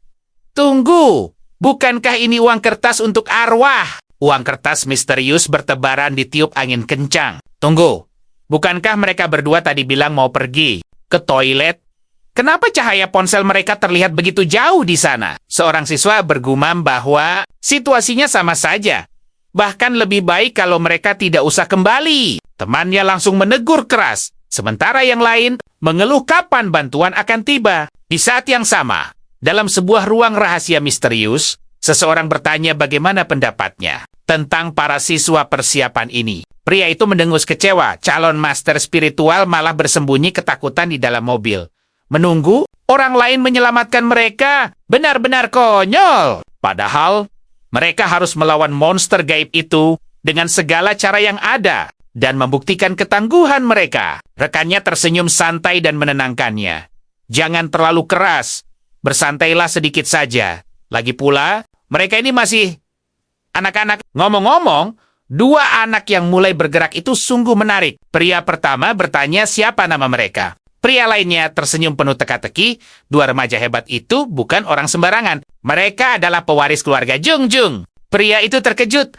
Jung Jung dari kelompok Fajar nomor 2. Anak-anak ini benar-benar menjaga kehormatan ayah mereka yang luar biasa. Dan dia langsung tertarik. Rekannya tertawa kecil.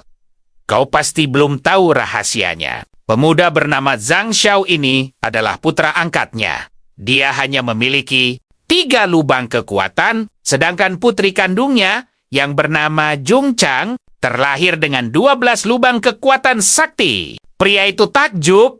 Anak angkat ya pantas saja, tapi adiknya sungguh jenius dengan 12 kekuatan. Bagaimana kalau kita menguji mereka di terowongan? Kirimkan satu hantu kabut putih ke sana. Aku sangat ingin melihat aksi hebat Jung Chang. Pria satunya ragu dan bertanya, Senior John, apakah kau serius? Anak-anak ini kan baru saja bersiap untuk menjadi master spiritual, kenapa langsung bermain ekstrem? John tersenyum penuh percaya diri dan menyuruhnya tenang saja. Karena semua berada dalam kendali sempurnanya. Tak lama, kabut tebal menyelimuti terowongan dan Zhang Chung berbisik cemas pada kakaknya.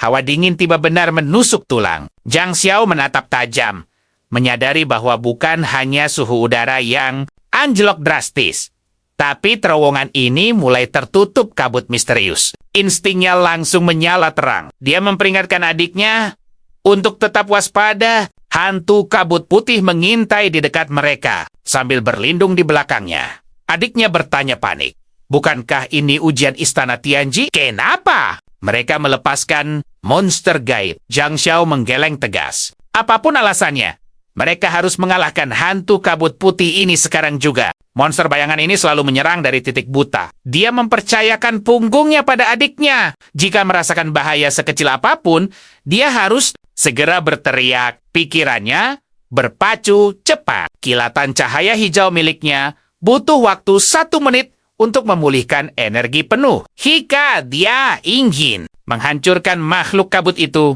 tidak boleh ada satu pun kesalahan. Dengan kekuatan tingkat hijaunya, kemenangan mutlak ada di tangannya. Telinga Zhang Xiao menangkap gema mengerikan dari lorong. Dia berseru mantap.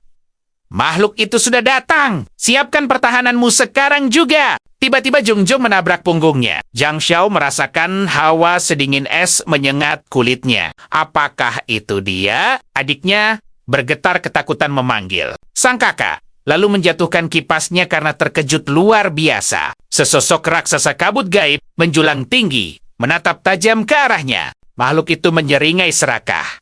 Bergumam bahwa aroma jiwanya sangat manis. Sudah lama dia tidak merasakan aura semanis ini. Kabut tebal langsung melilit tubuh Zhang Chung, mencoba menariknya pergi. Zhang Xiao tersentak marah, menyadari bahwa adiknya yang berharga adalah target utama monster itu.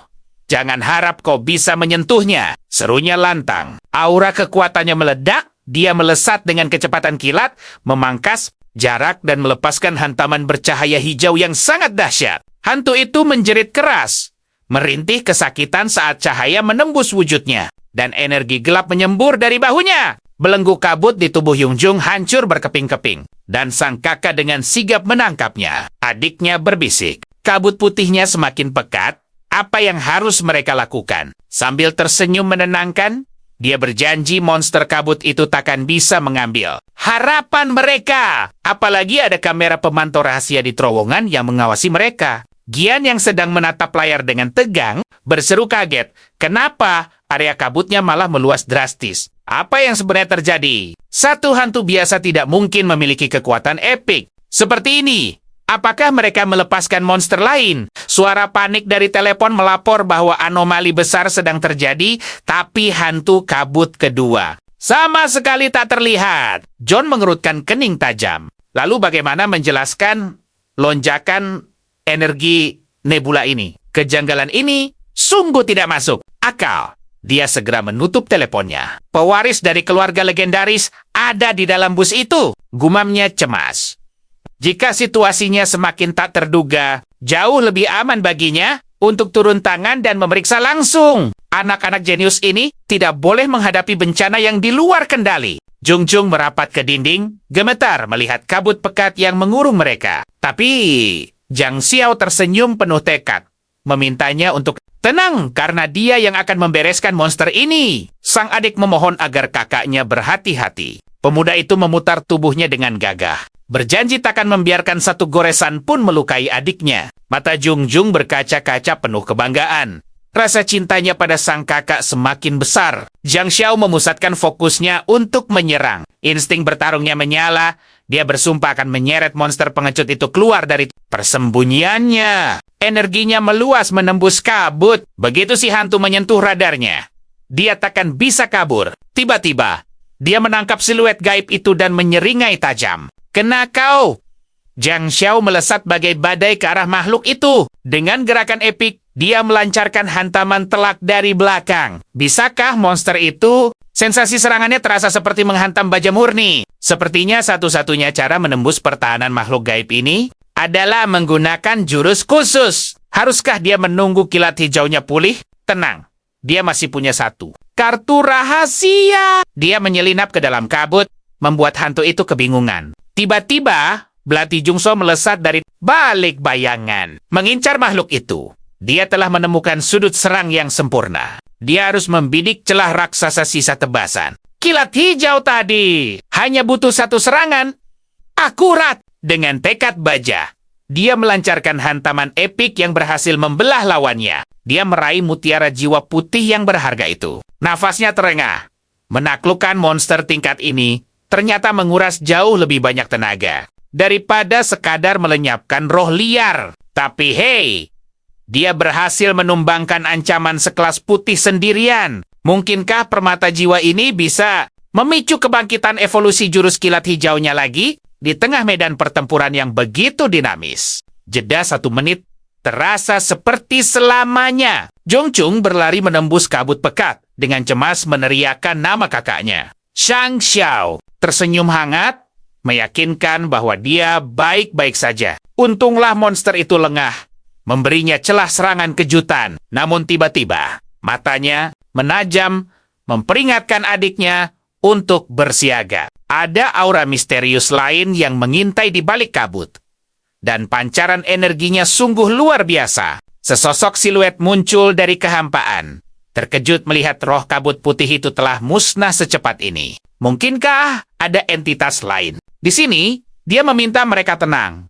Memperkenalkan dirinya sebagai John Yu dari istana Tianji. Diam-diam, sang kakak menyelipkan mutiara ke genggaman adiknya, berbisik agar dia segera menyimpannya. Dengan ramah dia membalas sapaan John, menyebutkan bahwa tim mereka telah menunggu. Sungguh melegakan bertemu tetua istana Tianji. Dia membanggakan adiknya sebagai jenius sejati yang dengan tenang melenyapkan monster putih itu. John terkesiap tak percaya. Kini zona ini telah aman.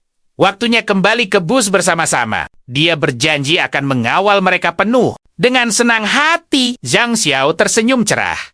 Merasa bersyukur atas perlindungan sang tetua. Kakak beradik itu melangkah bergandengan tangan.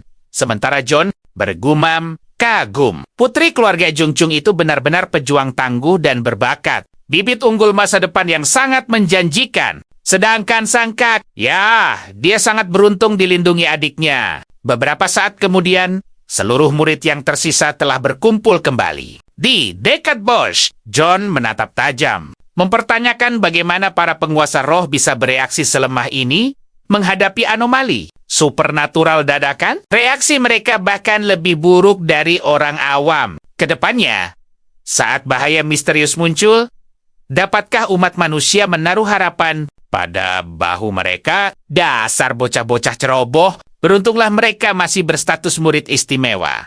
Mewarisi nama besar orang tua yang merupakan Master Roh legendaris pejuang umat manusia. Namun melihat mentalitas mereka sekarang, sungguh membuat hatinya miris dan menahan rasa iba. Sang sopir melepas kacamatanya, mengungkap identitas aslinya sebagai pengawas ujian rahasia. Dia mengamati setiap kepanikan mereka dari balik kemudi, dari awal hingga akhir, dan hasilnya adalah kekecewaan total. Namun sang pengawas menyela, menegaskan masih ada kejutan luar biasa. Di antara mereka, kakak beradik itu menunjukkan keberanian luar biasa. Terutama Jung Jung yang sukses menghancurkan monster tingkat putih.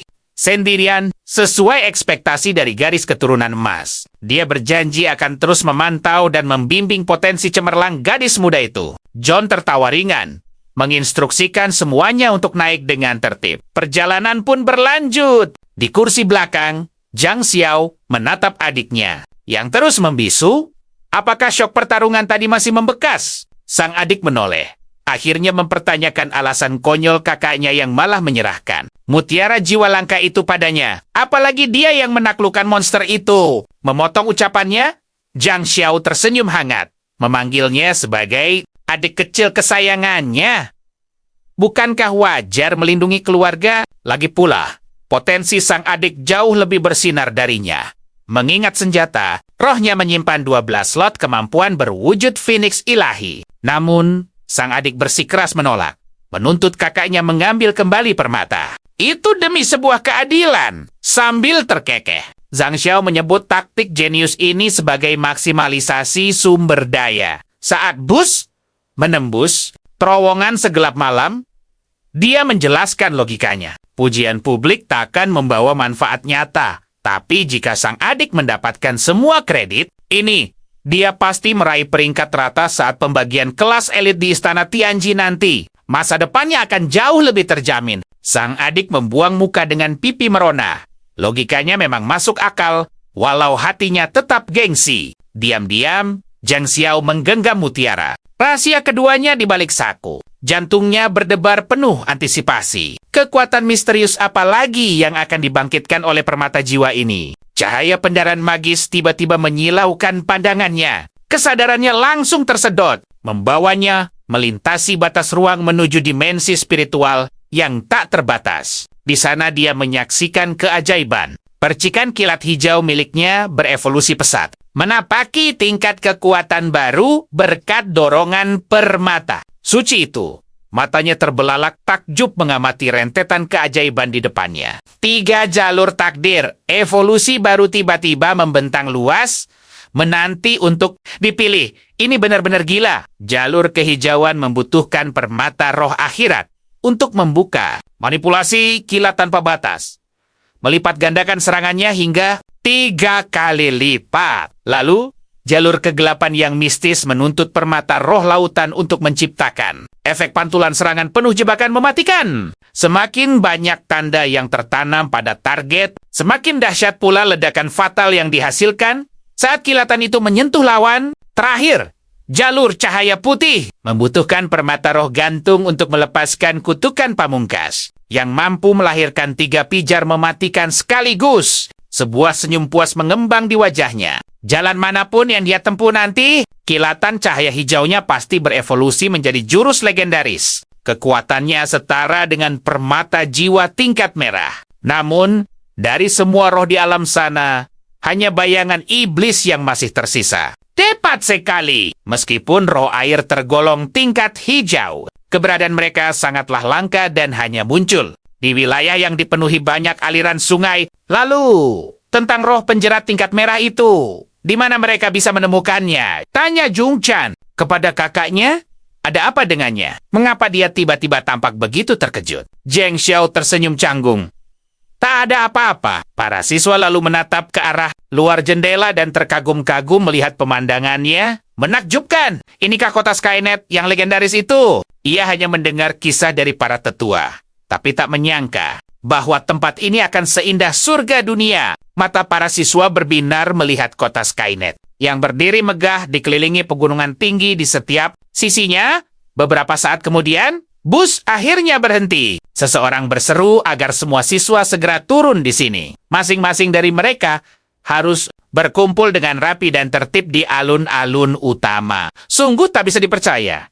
Tidak ada yang menyangka pemerintah akan mendirikan sebuah Cabang Istana Tianji jauh di kedalaman pegunungan misterius ini. Seorang pemuda berseru kagum. Ia sama sekali tidak menyangka ada gua megah, tersembunyi di gunung ini. Zhang Xiao menarik napas panjang. Udara di sini terasa jauh lebih murni dibandingkan di kota. Seorang siswa lain menimpali bahwa ia pasti sangat bangga memiliki saudari yang luar biasa berbakat. Namun, temannya menyela sambil berbisik. Mereka harus segera diam sekarang juga karena sang guru pembimbing sedang berjalan kemari. Setelah beberapa saat berkumpul di alun-alun utama yang luas, seseorang melaporkan bahwa seluruh siswa angkatan tahun ini telah berkumpul sepenuhnya. Zhang Xiao bergumam. Hanya ada sekitar 50 orang. Apakah ini semua siswa yang direkrut dari seluruh Tiongkok Selatan? Sepertinya para elit benar-benar berkumpul di sini. Zheng Hai menatapnya tajam dan mendecih.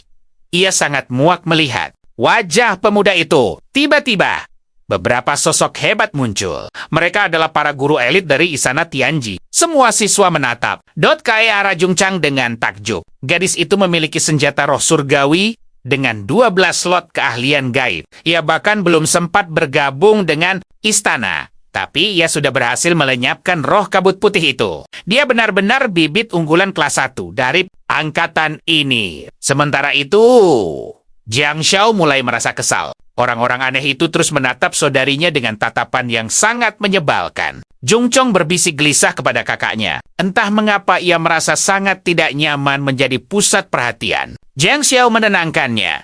Apa yang perlu ditakutkan? Mereka semua hanya penasaran dengan sosok hebat sepertinya. Ini sama sekali tidak mengejutkan.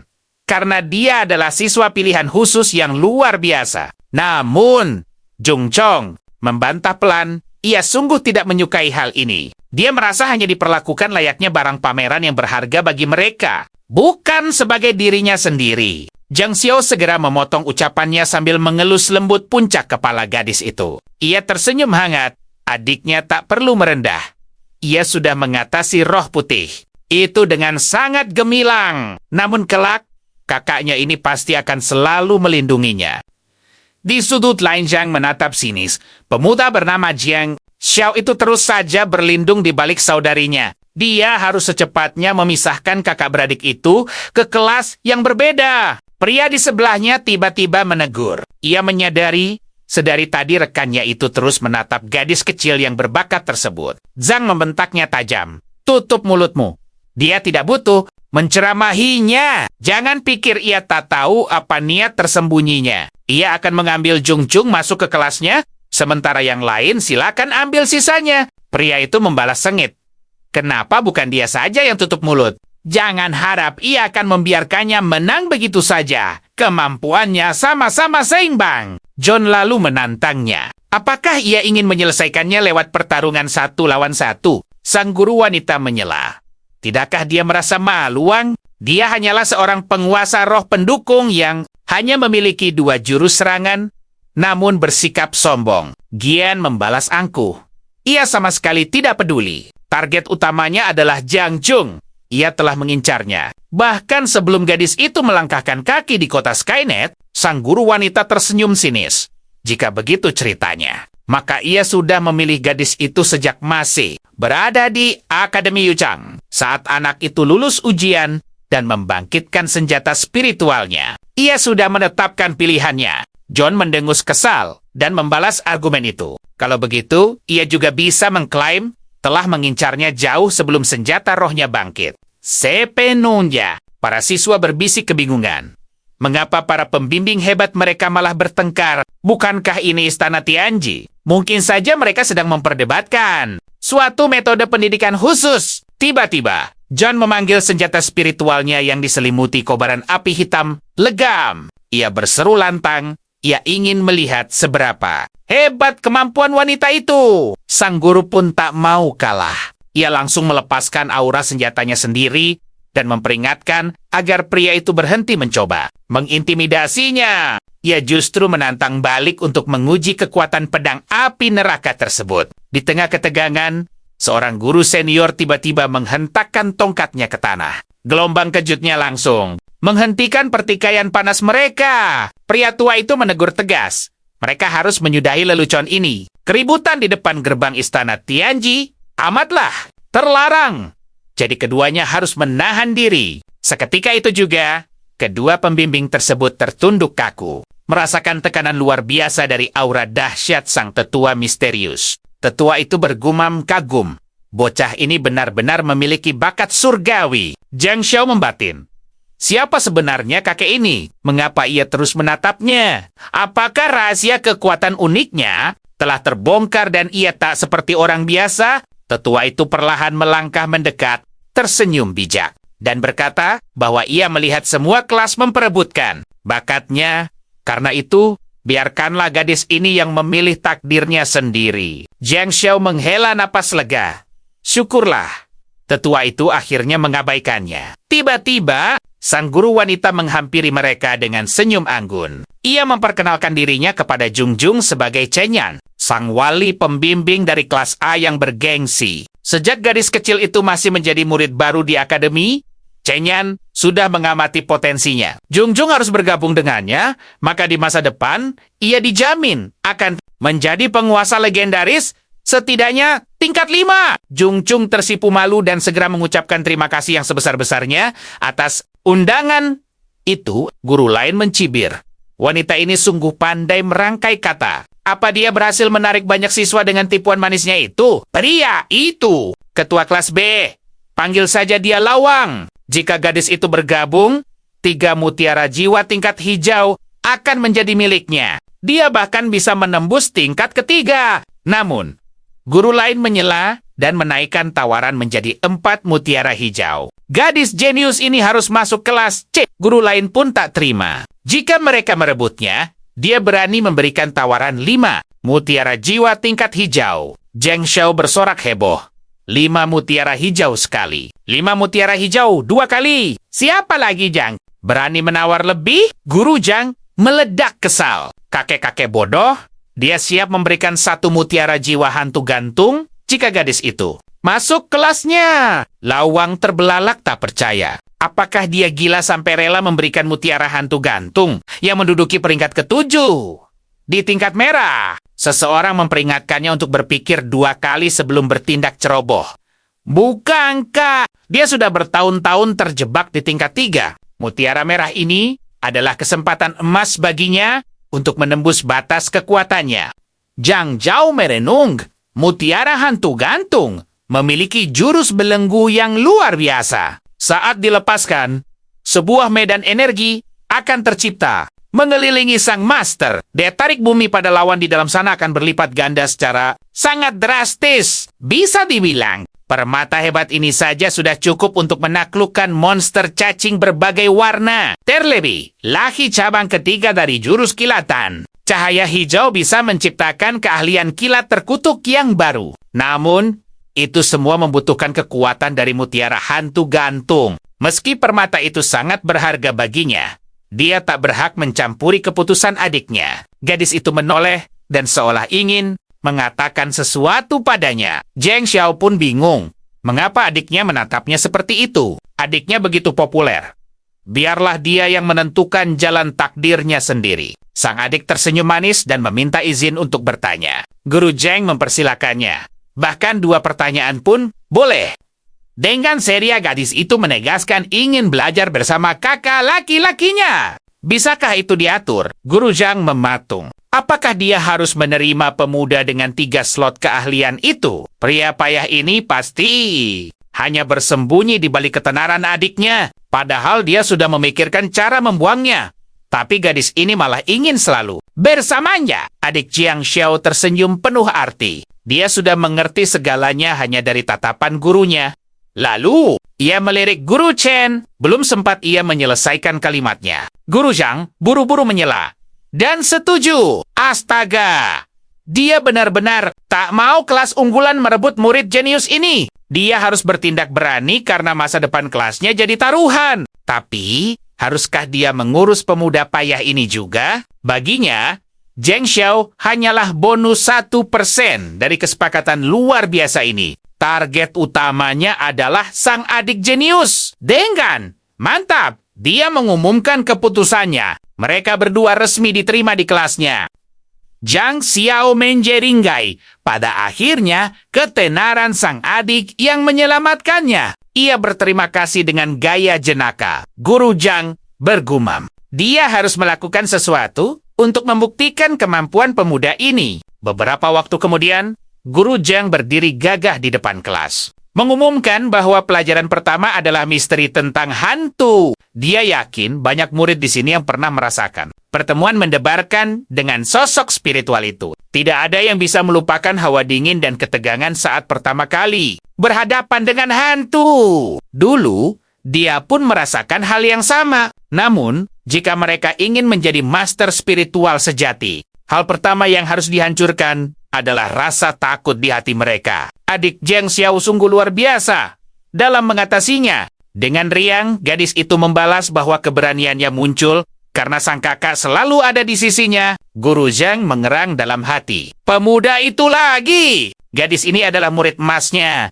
Dia tak boleh membiarkan si beban menghambat masa depannya. Dia harus membuat pemuda ini menyadari jurang perbedaan di antara mereka, agar dia mundur dengan sadar, menjauh dari sang jenius selamanya. Dengan suara lantang, dia mulai membagikan ilmu pengetahuan rahasia yang wajib dikuasai oleh seorang master spiritual. Kekuatan sejati berasal dari mutiara jiwa. Namun, sebuah jurus yang sama akan menunjukkan perbedaan langit dan bumi di tangan master yang berbeda. Saatnya pembuktian. Zhang Xiao dipanggil maju ke depan sebagai sukarelawan. Kabarnya, pemuda ini baru saja mendapat hadiah mutiara jiwa. Guru Zhang pun menantangnya, apa keahlian permata jiwa miliknya? Dengan santai Zhang Xiao menjawab, jurusnya adalah kilatan cahaya hijau. Guru Zhang tersenyum licik.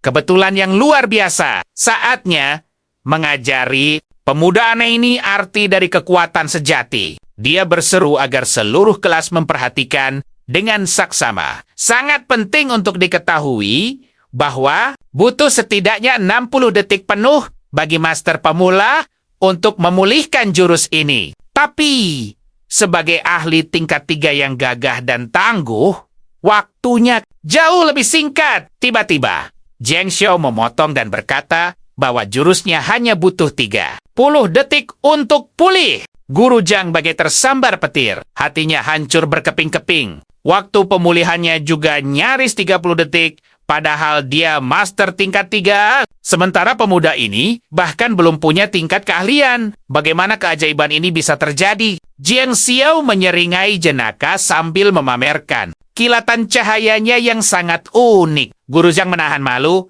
dan memuji bahwa itu lumayan. Pemuda itu harus terus belajar keras. Dalam hati, dia mendengus. Apa pemuda 3 slot ini berharap diakui sebagai sosok spesial? Teruslah bermimpi di siang bolong.